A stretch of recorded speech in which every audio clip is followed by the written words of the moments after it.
All right, team, we are back with the Ask Maddie show today. You guys brought a lot of questions. Some of you trying to cope or trying to throw your cope at us about all of these asset prices and the downturn they have taken. We are seeing a more positive day in the markets today.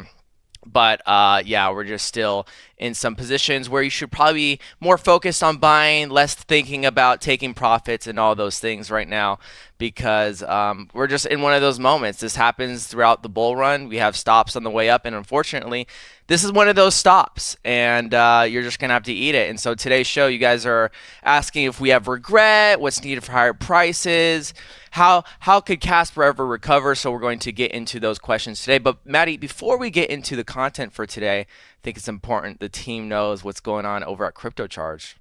Yeah, guys, Cryptocharge is where we're from. It's our educational platform, and I truly mean that when I say it's educational. We're not here to tell you guys what to do with your money. We're not here to make you guys rich overnight or give you guys 100 day trades a week. We are in the business of helping you guys develop strategy, understand the way that charts and markets move. We do that through our updates Monday through Friday. We also have my business partner, Dan Habib, who's an expert in the macro field, who comes on every Tuesday to give you guys that macro update. We have our coin library. We have, technical analysis updated regularly with entries and exits. We have our learning center with lots of static resources for learning about charting, learning about strategy. And of course, we have our Discord community where you guys can get in there, ask questions, interact with the community. That all comes at $49 a month, plus a 30-day free trial with code YouTube. If you guys don't use code YouTube, you'll pay $100 a month and you'll get no free trial. So at the minimum, do yourself a favor, come check out the community for 30 days and see what we're all about. All right, team, let's get into the content today. A lot of great questions today, a lot of poking fun, I guess, and a lot of, hey man, when you see your asset prices go down, you talk about it for so long, people are just gonna throw it at you. And so I guess this is a lot of what today is. Matthew Schultz 00 says these altcoins look really bad. I bet you guys are regretting it now. It's all subjective, right? I guess bad is very subjective. In fact, I think I'd probably rather be in my asset sentiment now than the S&P or the Dow Jones or any of these others, because you've erased all of your gains like you have in a lot of markets, that you had from even the middle of last year, completely gone.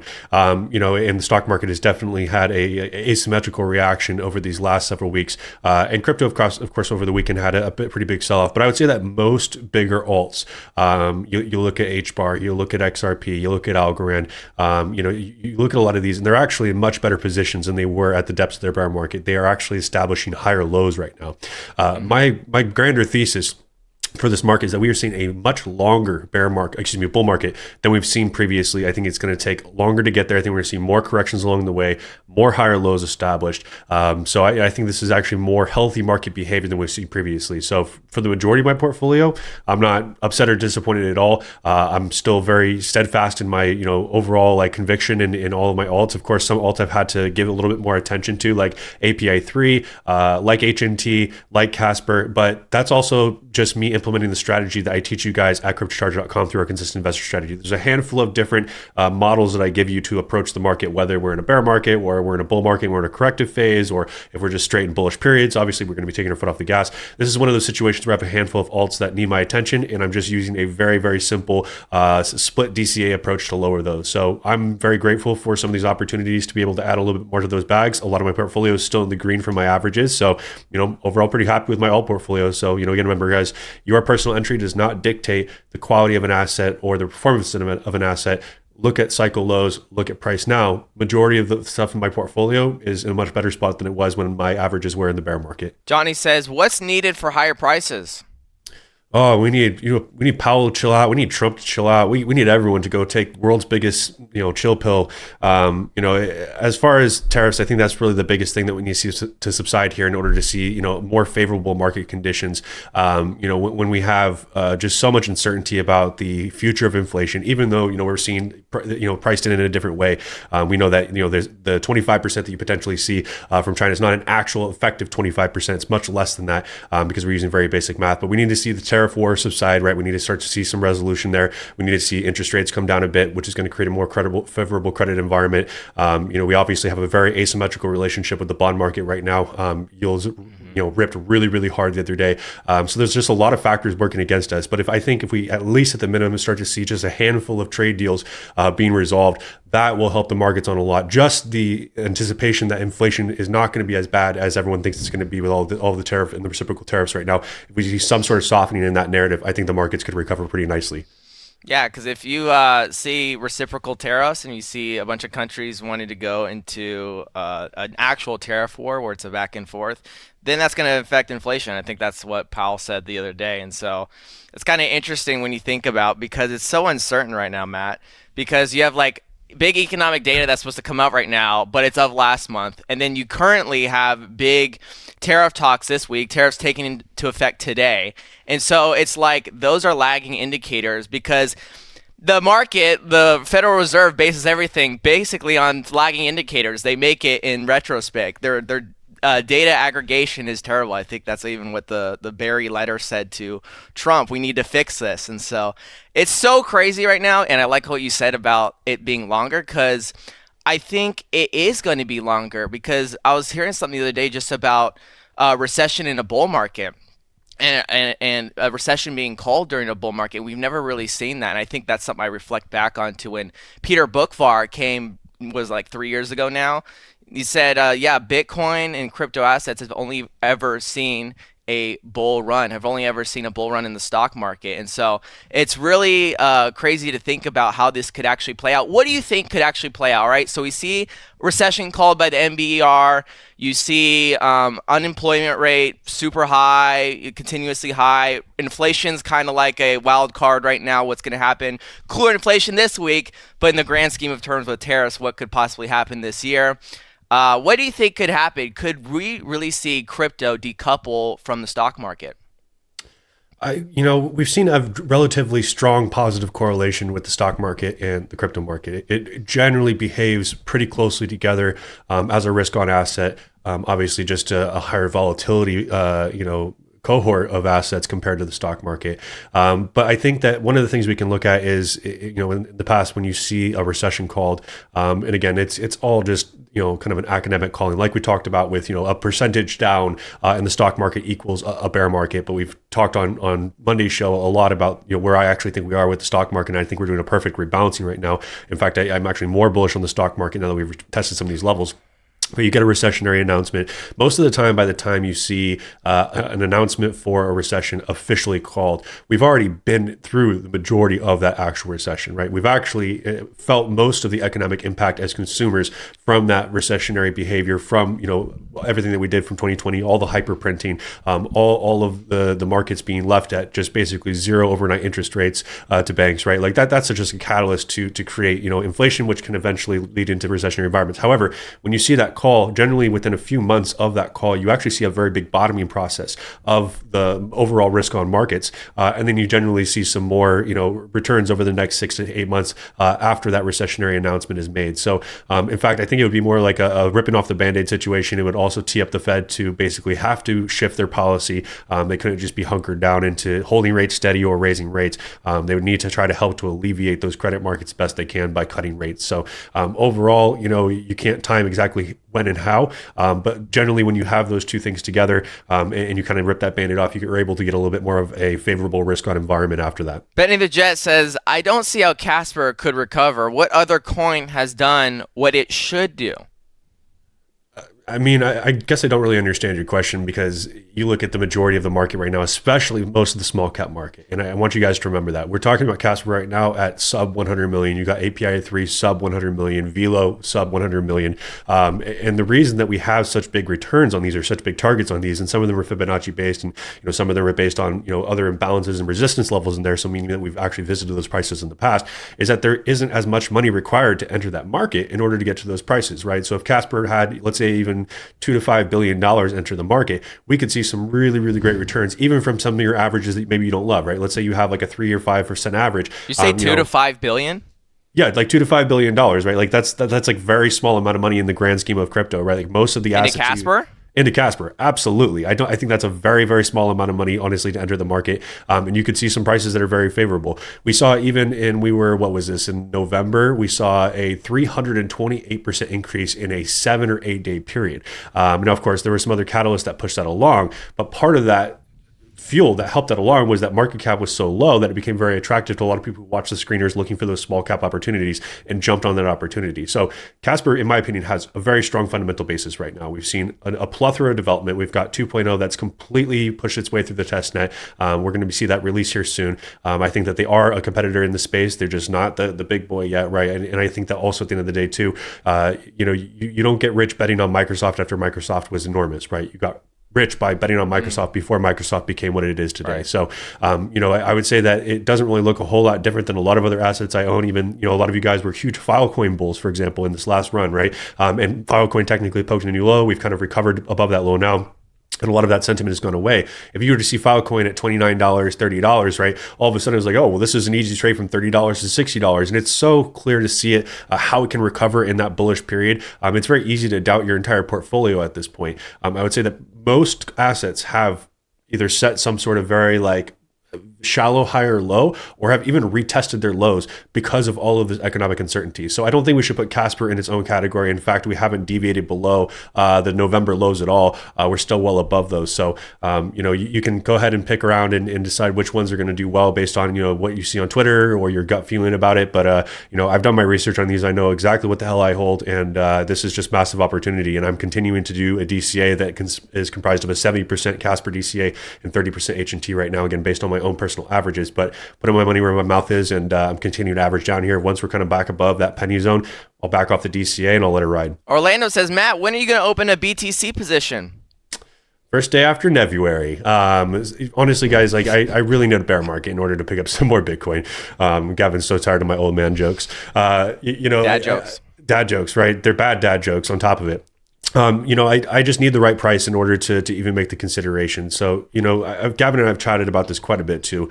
Next cycle, considering having some Bitcoin exposure, for me, it still can't represent 30, 40, 50% of my portfolio. I think that's too heavy of a position to carry in Bitcoin when I know that especially market cap is going to continue to climb and grow. I still want to be able to capitalize on smaller capitalization to mid capitalization coins, but maybe opening let's say a 10 to maybe 20%. But again, I would be alleviating that position much earlier on as Bitcoin were to start making those rips. I would need to see a 40 to 50K Bitcoin in order to even make that consideration. And I think that's a very real possibility. I've done the math. I've done the different amounts of drawdown that we traditionally see in Bitcoin from a variety of different Fibonacci levels, and I don't see a reality where 74K equals the new cycle low this next cycle. I think we come below that because there's a lot of imbalance that needs to be satiated at other levels. So a lot of you guys are thinking now too, you start to see this and you're like, oh, well, I need to get in before this next rip comes because I want to have generational Bitcoin and I want to store this Bitcoin long term, and that's fine. Mm-hmm. But always do the math, and this is how we determine our long term holds as part of the consistent investor strategy. Measure from worst case scenario, meaning Bitcoin only reaches the 1.618. So in this case, that'd be 102K, which we already hit. But you even measure back 75% from 150K or 200K, and you are still seeing prices that are vastly better than today's prices. So if I were to open a Bitcoin position, I need to see well below 60K, and I would need to be very careful about how much I allocate to Bitcoin so I'm not stifling potential growth in the altcoin market. Mm-hmm. Yeah, Maddie, I think it actually would not be the worst thing to think about a Bitcoin position, especially next bear market, just because of the fact, when we think about our investments, there is the investment return itself, but there's everything that comes out of the investment. I think a lot of people would look at buying a home if property taxes weren't as much of a thing. I know that's it's kind of a silly thing if you look at the return on your house over the life of the loan. You're gonna get that back in return, and you would care less about the property taxes. I know they get adjusted, but the point being though is if you could just take away property taxes for my generation, your generation, they would be more comfortable with buying a home because they feel even after they get the home and they pay off their loan, they still have those property taxes, and so that makes them look at housing in a different way, as well as 1031 exchange with your home, or you could all the benefits, the tax benefits that comes with your home. And so the point being though is even when we look at Bitcoin, there are benefits with there is an ease with it. Of course there's ease with other cryptos there, but the benefit that I'm really looking at, that I was really excited for this last bear market, that we knew we weren't going to get lucrative opportunities like Nexo, but I did think Nexo was going to be around, and then Nexo had to step out of the United States, all right? what I want to go into the next bear market is to be able to borrow against my assets, or I want to be able to at least do some more than just the buying strategy, and I want to be able to take care of features. I want to be able to take advantage of these decentralized finance features that are now coming to centralized exchanges and just kind of giving you like a gateway into DeFi in an easy manner. And I want to take advantage of those things, Maddie. And so when I think about like what is being offered right now, what could be offered next year, maybe like, maybe you can borrow against your XRP. Who knows what could happen in 6 months, a year from now, because everything's progressing so fast. But I know right now it's being rolled out. We haven't really got to talk about Morpho, but there's a lot of money flowing into Morpho right now via Base and CBBTC of millions of dollars being flowed in from the Coinbase feature page on Coinbase website for Bitcoin-backed loans. So that kind of gets me excited, Matt, and which is something that we wish we could add in Nexo this bear market, but we didn't. It got taken away from us. Right. Yeah. I think that obviously interest-bearing platforms, as well as the ability to take out loans against your assets, is a very powerful tool, because especially if you're using it responsibly and you're using it for other cash flowing ventures, you're using it for other business opportunities, it can be very, very lucrative. It's just important that you guys don't look at that and you're like, I'm going to go buy my Lambo with this loan money, and then I liquidate my entire Bitcoin position because I didn't have enough LTV. So as long as we're using those lines of credit responsibly, just like we would if we had a HELOC out on our house, right? Right. A home equity line of credit. It's important that we're not using that to go on vacation, right? Why are we financing our vacation at 10 or 11 points? That's absolutely stupid. So it's important that when we do take loans out against things that we consider high value, we plan on holding long term, that we're using that cash flow for as the best we possibly can, responsible ventures that are actually going to make that money work harder. And it works at a higher interest rate than what you take that loan out. Because remember, guys, those backed loans are not free, right? And they're also not going to be asking for 1 or 2 points on your volatile assets. They want 8, 9, or 10 points, right? So when you're sacrificing 10% interest plus the fact that you have to maintain a certain LTV, make sure whatever venture you're using that money for is worth at least that break-even standpoint, so that if you have to pay it back, that you're at least able to keep up with that interest rate and you're not losing money on the money that you're borrowing for that cash flowing venture. Sarah says, what's a position you have thought about starting? I feel like the hit list just is constantly growing, and the Cryptocharge team actually does bring some decent looking assets from a chart perspective to me. I just, the risk to reward hasn't quite gotten there for me yet. It actually came pretty close to my zone. I just didn't jump on it. Render is probably one of the few assets that I really wish I'd had in my portfolio earlier on, because I do love the fundamentals a lot. I'm a GPU junkie at this point. I've studied GPUs for several years now, and I understand their role in AI, their role in tech as a whole. And that need for decentralization of GPU power, especially for people who don't have the facility, security, all these different things, is a very, very powerful thing. So, if Render offers some sort of astronomically large discount, I would definitely jump on that position. I do feel like I kind of jumped on my RWA play with H&T a little bit, because we already have a lot of that real world use case with the decentralized cellular networks, T-Mobile, a variety of other things. So I feel like I don't really miss that vertical per se, because I got into H&T. But if Render were to offer the right price, I would consider opening whether maybe a small swing position or maybe even start building a little bit of a longer term position.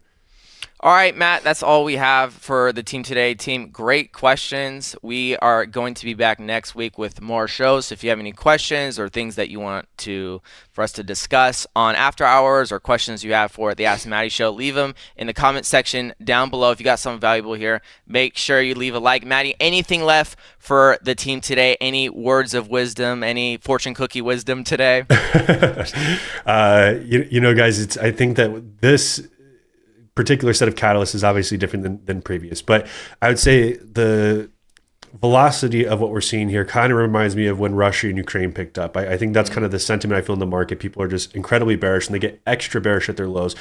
Even in real estate conversations I've been having, you have buyers who are being cautious about potentially wanting to buy a home right now because they're so worried about the stock market and they're so worried about the state of the economy. But the reality is a lot of these narratives pass a lot quicker than you think they do. Ukraine and Russia is still raging on right now, right? Like that has not stopped. That is still very much going on. But the markets eventually become numb to certain narratives. So I do think over time we're going to look back on this and you're like, wow, I can't believe what a knee-jerk reaction the markets had to the tariffs, or even the yen carry trade unwind. I don't know if you guys remember that. That was about what was that, like less than a year ago, Gab? I think that was last summer. I think it was like 6 or 7 months ago. Okay, right? yeah, so not even that long ago, right? And I guess that's also crazy to me, like how quickly we've moved past that narrative. So remember, guys, the markets eventually become numb to certain narratives. They don't ever linger onto that narrative forever. So tariffs are temporary. This technology is forever. So that's how I'm investing. Good wisdom there, Matt. Team, we will see you guys in the Discord, on the shows on the website. But if you're going to be poor, if you're not going to invest in your financial education, we'll see you on next week's shows. Bye.